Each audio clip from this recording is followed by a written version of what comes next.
Okay, I got it working without the Bluetooth. So basically, the stereo's on auxiliary, and what I did was I used the auxiliary cable coming from the Carplay module, and I just had an adapter from the 3.5 millimeter, and I just hooked it into the auxiliary input on the Z back here.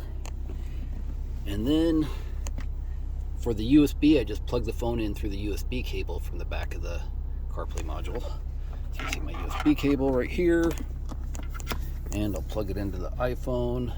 Here you can see that there is no Wi-Fi or Bluetooth turned on. Back out of there, get this plugged in. See if we can do this with one hand.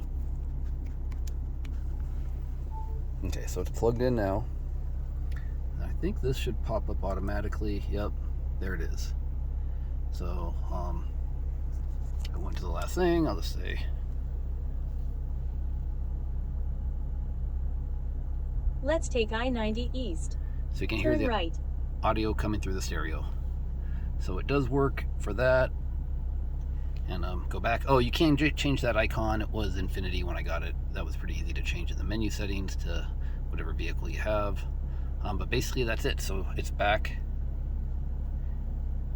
to CarPlay working through just the USB, and I did have to plug in that auxiliary cable into the car auxiliary cable there. So I mean I could route this like underneath if I wanted to, but I think this might work for people that had the older model without Bluetooth. You might be able to, I don't know if you had a 3.5 jack, millimeter jack for your audio. That would be easier, because then you could just go ahead and plug this connector from the back of the CarPlay module right into your 3.5 if you had it.